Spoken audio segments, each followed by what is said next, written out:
आजच्या व्हिडिओमध्ये आपण बघणार आहोत प्रॅक्टिस सेट 1.1 यामधील नेक्स्ट एक्झाम्पल नंबर 3.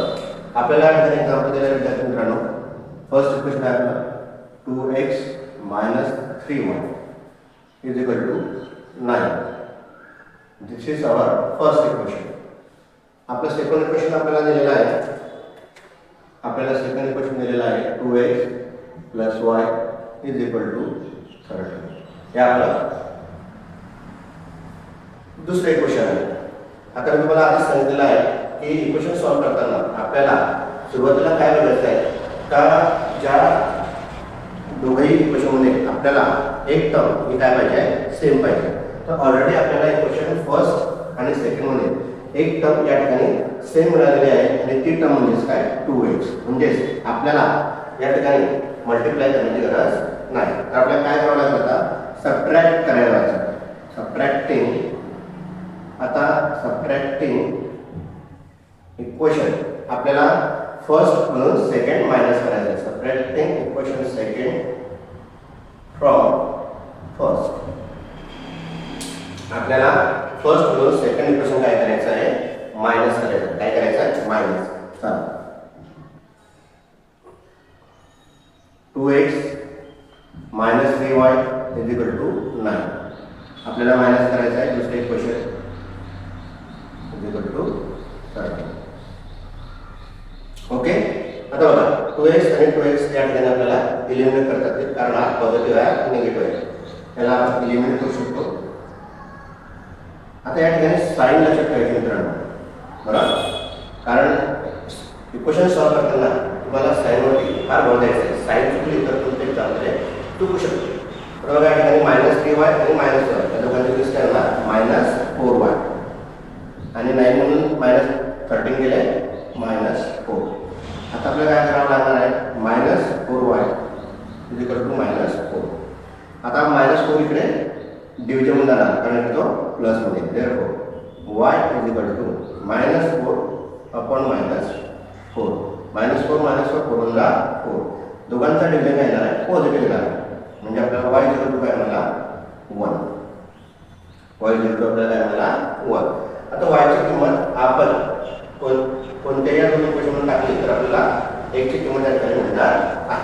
तर आपण काय करू y ची किंमत आपण इक्वेशन नंबर सेकंड मध्ये टाकू. ओके. पुटिंग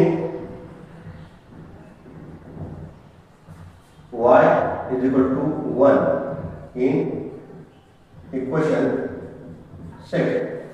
आपल्याला y ची किंमत इक्वेशन सेकंड मध्ये ऍड करायची आहे. ओके. आपलं सेकंड इक्वेशन काय आहे 2x + y = 13. हे आपलं सेकंड इक्वेशन आहे. आता याच्यात आपल्याला y ची किंमत 1 ऍड करायची आहे. We have to put the value of y as 1 in equation number second. Then चला y ची किंमत काय 1 = 13. देन आता इकडे हा 1 प्लस आहे इकडे आता काय होतो -1. आधी 1 ट्रान्सफर होईल नंतर 2 ट्रान्सफर होईल. 13 - 1 बरोबर.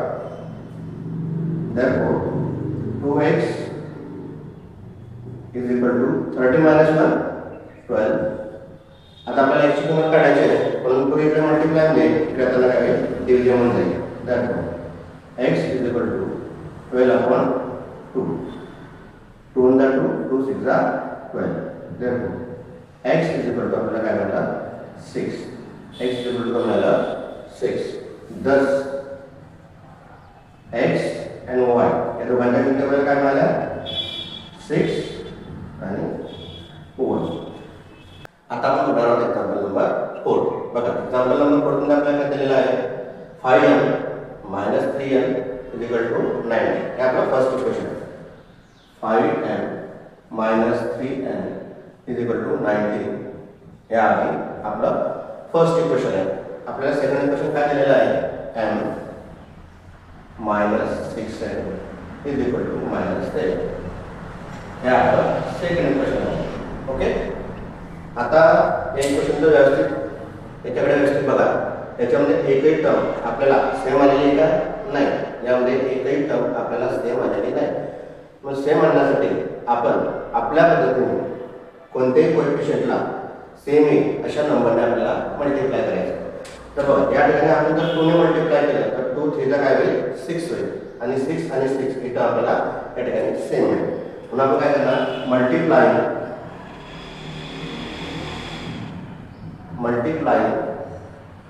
Equation first by 2. आपलं फर्स्ट इक्वेशन काय आहे 5m - 3n = 9.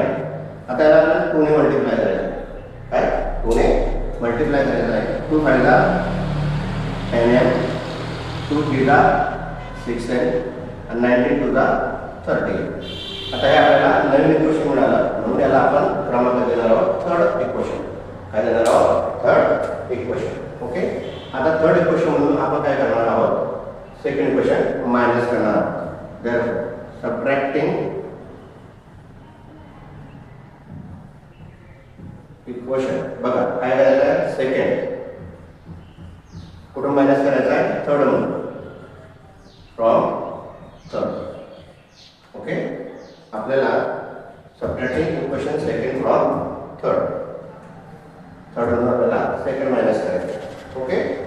So 10m - 6n = 38. आपलं सेकंड इक्वेशन काय आहे m - 6n = -10. आपल्याला एक मायनस करायचं आहे. मायनस आणि मायनस साइन देणं गरजेचं आहे. तुम्हाला पुन्हा सांगतो 10m - m हे काय आहे 9m. आता या ठिकाणी हा मायनस आहे आणि मायनस इंटू मायनस काय होईल प्लस होईल आणि प्लस झाल्यामुळे या दोघे या ठिकाणी काय होईल हा प्लस मायनस आहे. Minus into minus plus 38 plus 7 45 या ठिकाणी आपल्याला मिळणार आहे. बरोबर. देयरफॉर आपल्याला काय मिळालं 9m = 45.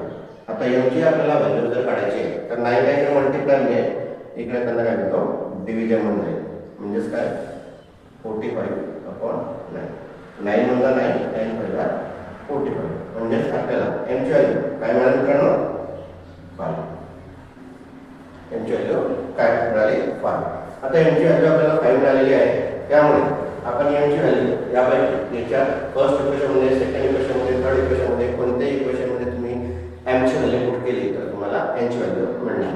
Plus put value of m. आपण काय करू m ची व्हॅल्यू इक्वेशन नंबर फर्स्ट वर टाकू. Putting m = 5 in equation first मध्ये आपण याची व्हॅल्यू पुट करणार आहोत. आपलं फर्स्ट इक्वेशन काय आहे देयरफॉर 5m - 3n = 9. m ची व्हॅल्यू काय आहे 5. Therefore 5 * 5 - 3n = 9. 5 5 चा 25 - 3n = 9. आता बऱ्याच विद्यार्थ्यांना प्रश्न पडतो का 3 ट्रान्सफर करायच्या आधी का 25. तुम्हाला आधीच सांगितलेलं आहे की व्हेरिएबल सोबत जो डिजिट आलेला असतो तो नंतर ट्रान्सफर होतो. आधी व्हेरिएबल सोबत जो आलेला नाही तो ट्रान्सफर होतो. ओके.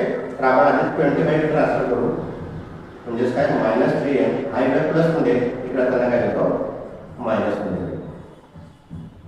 ओके. -3n 90 - 25 -6. ओके. आता आपण -3 कडे ट्रान्सफर करणार आहोत डिव्हिजन मध्ये कारण तिकडे मल्टिप्लाय मध्ये n = -6 आपण -3 होणार 3 × 6. दोघं निगेटिव्ह असल्यामुळे डिव्हिजन काय येणार आहे पॉझिटिव्ह येणार. म्हणजे आपल्याला n ची व्हॅल्यू काय मिळाली 2. thus m and n is equal to m ची व्हॅल्यू काय मिळाली 5 आणि n ची व्हॅल्यू मिळाली 2. विद्यार्थी मित्रांनो हे आपले एक्झाम्पल्स आपण नेक्स्ट वीडिओ करणार आहोत. Thank you for watching.